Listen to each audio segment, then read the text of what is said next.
Olá, meus queridos e queridas, é sempre a satisfação de estar aqui com vocês, uma alegria, uma felicidade que habita o meu coração.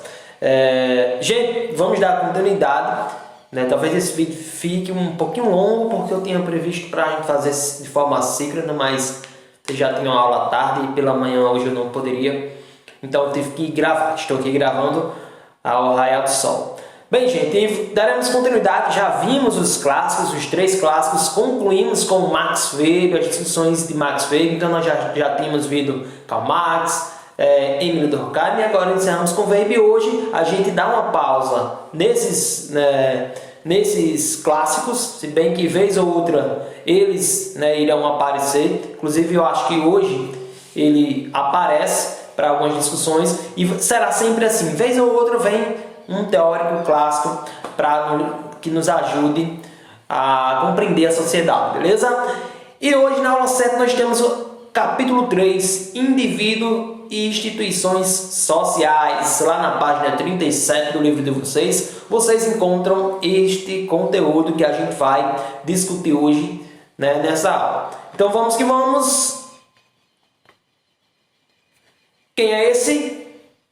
Além do indivíduo, é o cara chamado, do indivíduo famosíssimo, que eu inclusive adoro, Chaves, ele é conhecido como indivíduo. Nós, indivíduos que habitamos esse planeta Terra e essa sociedade, fazemos parte da sociedade, e aí as instituições sociais também vai partir desse indivíduo. Claro, sem os indivíduos a sociedade ela não pode existir. É uma relação que daqui a pouco a gente vai ver, temos que visualizar de forma bilateral.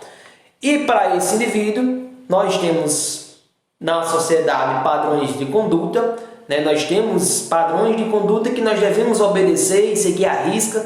Caso contrário, nós teremos punições, nós teremos algumas normas, regras que acabam punindo esse indivíduo quando ele não sai. E também, claro, a sociedade que nós vivemos tem costumes.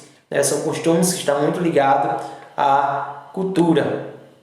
Regras, normas, desde o ponto de vista de regras que não estejam propriamente legalizadas, ou seja, escritas, até regras cotidianas, como simples regras, algumas, por exemplo, é uma regra, de repente a família estabelece uma regra de dormir às 11 horas, às 11h30, às 10 horas, famílias que estipulam a regra, não, às 10 horas estamos todos dormindo aqui em casa. É uma regra que não está escrito no papel. Por exemplo, todos têm que tomar café, almoçar e jantar com a família toda reunida da mesa. Isso não está escrito no papel.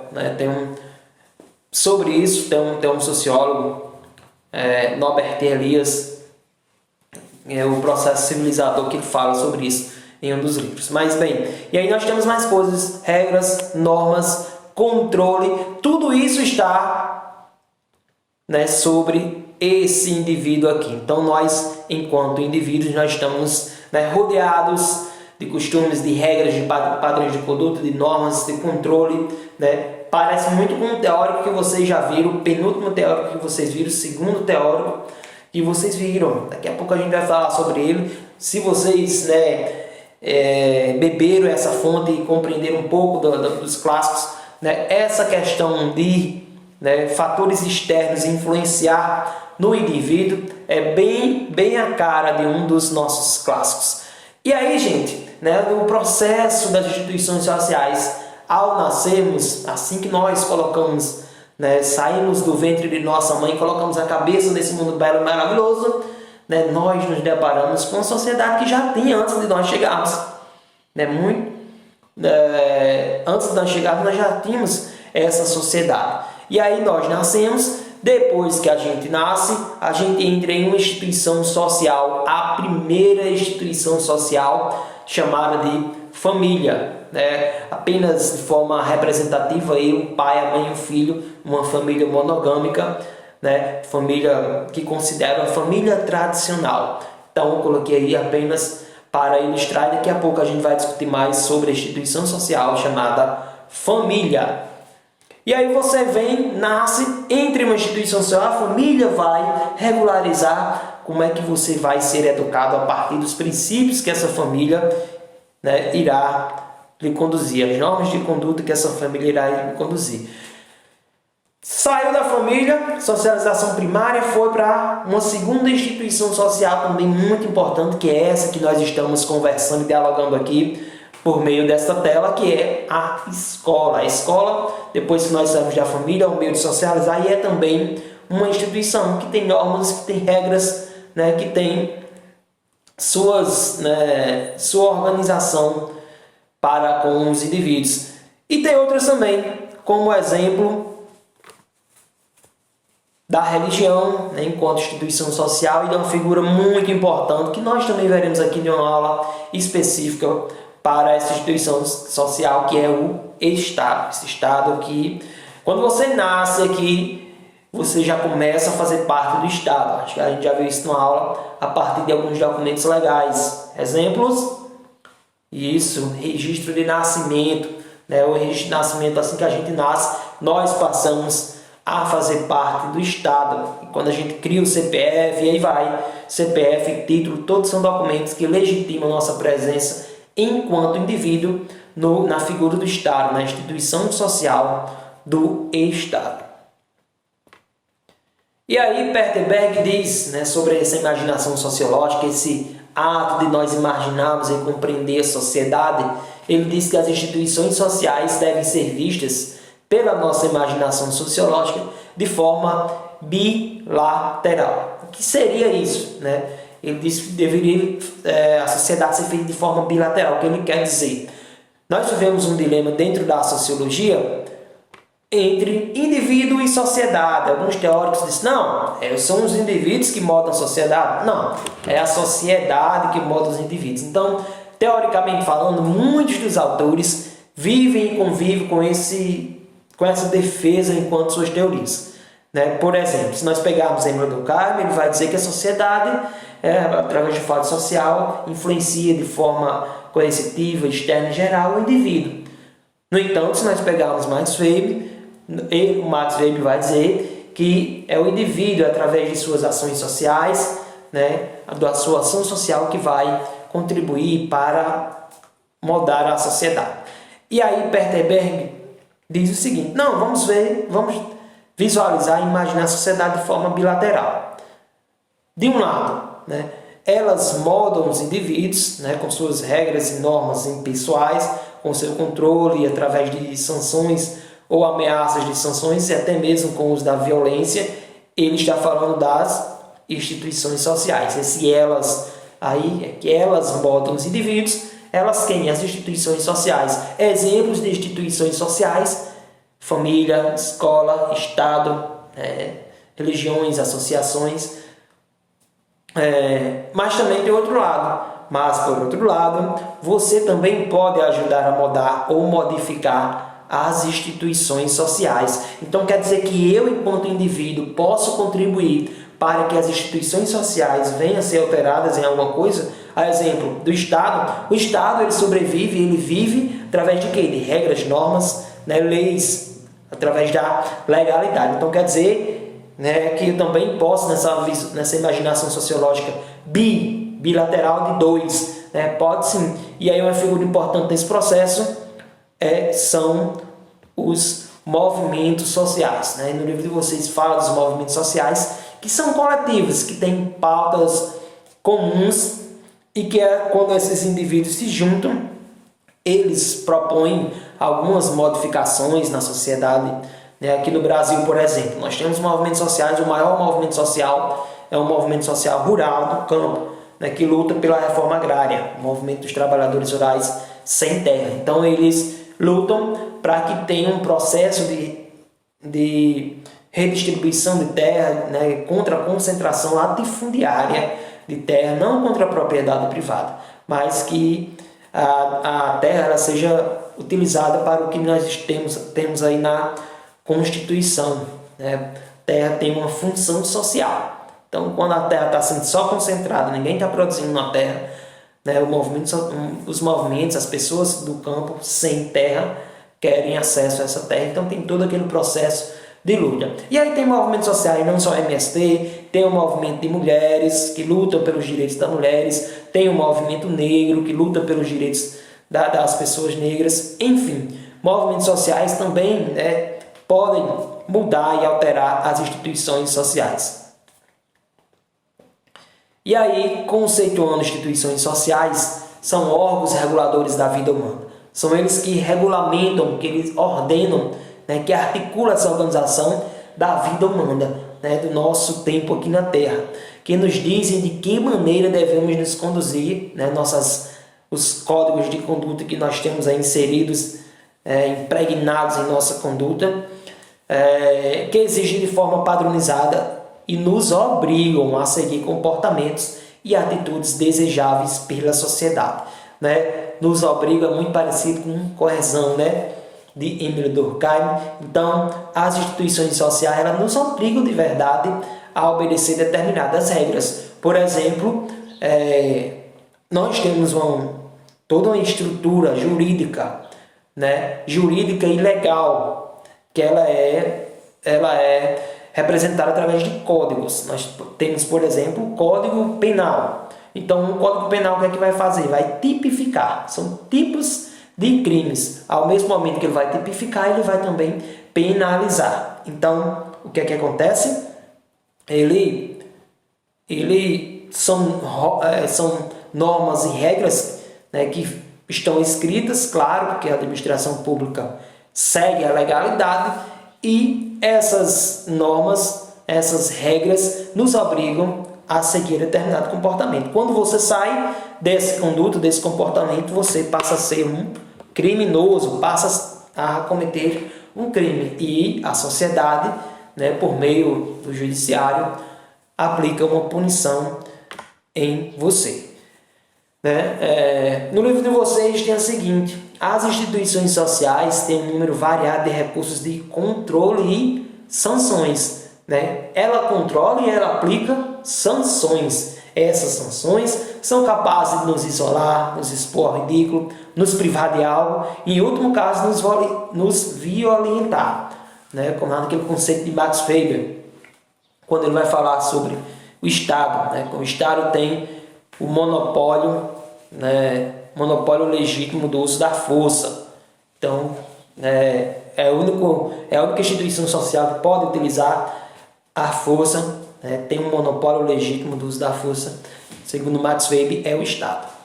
E aí, atualizando, né? Esse livro foi de 2016, nós até que não tínhamos tanto esse processo, mas atualizando essa discussão, nós temos um processo que vocês devem estar ligados, que é o processo de cancelamento na internet, né? Então, quando algumas pessoas elas saem desse alinhamento que, né, nós internautas, nós, né, que somos seguidores também, não concordamos com algumas posturas, nós temos, né, a internet, o tribunal da internet, digamos assim, né, o tribunal dos seguidores, eles aplicam punições e sanções a essas pessoas que são desaprovadas por alguns posicionamentos.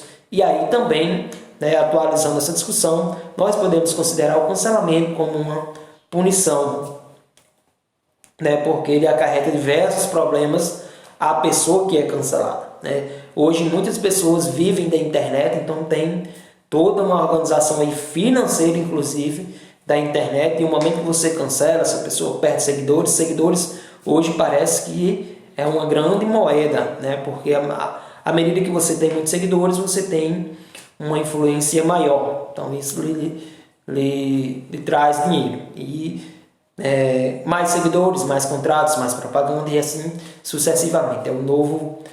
Essa nova dinâmica desse capital atual, né? E aí, não sei se vocês perceberam, gente, mas toda essa discussão, né, das instituições sociais parece muito com Emile Durkheim, né? Ele vai dizer o seguinte: a construção do ser social, feita em boa parte pela educação, aqui a gente falando da instituição social, a educação, é a assimilação pelo indivíduo de uma série de normas e princípios, sejam morais, religiosos, éticos ou de comportamento, que balizam, né, controlam, equilibram a conduta do indivíduo num grupo. O homem, mais do que formador da sociedade, é um produto dela, é resultado dela, né? Segundo ele, o homem é resultado da sociedade, é produto da sociedade. E aí a gente, já caminhando para o fim, a gente fala da primeira instituição social, que é a instituição social que nós passamos assim que nascemos, assim que viemos a esse mundo, que é a família. Né? Nós temos alguns tipos de família, depender, né? O planeta, gente, é imenso, a gente não pode visualizar as outras culturas como se a nossa fosse certa. Não, né? O mundo é muito diverso, tem vários países, né, que nós temos aí culturas diferentes. Aqui em nosso Brasil, de forma predominantemente, nós temos, né, a visualização de uma família monogâmica. A maioria das famílias são constituídas por um homem, por uma mulher e por filhos. Né? E aí nós temos os arranjos familiares que também mudam, né, com o decorrer do tempo. E aí eu trago só um exemplo de outros tipos de famílias. Né? Algumas sociedades muçulmanas têm famílias, né, poligâmicas, ou seja, tem um homem, né, com mais de uma mulher. Aqui no Brasil, legalmente falando, o casamento é permitido com uma mulher. Né? Então, tem essa questão aí da família poligâmica em outros países. E tem também o contrário, quando a mulher tem mais de um esposo, né? A poliandria. Na Costa do Marfim, Moçambique, algumas culturas permitem esses tipos de casamento. Então, só para vocês visualizarem que, né, é bem distinto as famílias, né, do mundo. E aqui tem alguns arranjos familiares, né, que nós temos diversos arranjos familiares, que família hoje já não é mais só, né, pai, mãe e filho. Nós temos aí mães criando filhos sozinhas, nós temos avós criando os netos como os filhos, e tem também os pets que chegaram aí, já fazem parte da família, muitas das vezes, né, são considerados, tratados e investidos, né, recursos como se fossem filhos. Então nós temos aí uma organização de família que muda no decorrer do tempo. Né? Pode ser que no século XV, XVI nós tivemos essa família monogâmica e assim, mas hoje não. Hoje nós temos uma diversidade de tipos de famílias.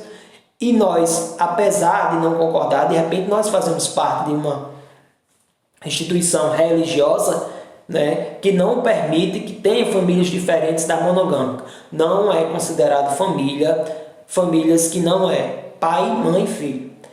Isso do ponto de vista de algumas religiões. Né? Porém, na sociedade, a sociedade se apresenta muito diferente, gente, muito diversa. Né? Então, nós devemos visualizar do ponto de vista, né, que você concorde ou não, mas você não concordando, isso não implica que você não respeite as diferenças. Né? Você deve aceitar, porque não é sua família. Se sua família é assim e a do próximo não é, respeite. Né? Não concordo, né, abombino isso de jeito nenhum.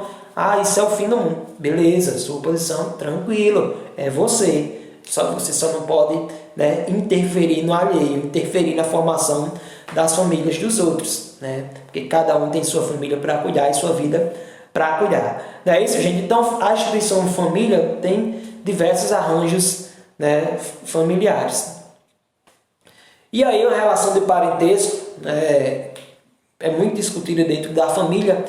E aí nós temos duas situações, uma família, né, matrilinear e patrilinear. Essa matrilinear, a mulher como principal referência da família, quando a mulher, né, ela tem todas as responsabilidades para ela toma conta dos filhos, também do esposo, né, e ela é a figura central da família. Mas tem também casos em que o pai é a figura principal da referência da família. Nós temos aí uma família patrilinear, beleza? Então, gente, é isso. Não ficou longa? Não, ficou não. Eu gosto muito de aula entre 10 e 15 minutos, mas dessa vez não deu e vai chegar aí a 20. Bem, gente, é isso. Então tem uma tarefa aqui embaixo. A tarefa que estou fazendo é uma tarefa orgânica, ou seja, a tarefa, se você assistir o vídeo, você terá mais facilidade de responder a tarefa, porque as perguntas são da aula, né? O que eu disse, que eu apresentei aqui, eu transformei em questões, na maioria das vezes, né? Então, você terá mais facilidade, beleza? É isso, Por hoje ficamos por aqui. Tenham todos uma ótima semana. Cuide de você, mas cuide também de quem está próximo de você. E assim seguiremos. Valeu? Tchau, tchau. Muita positividade na vida.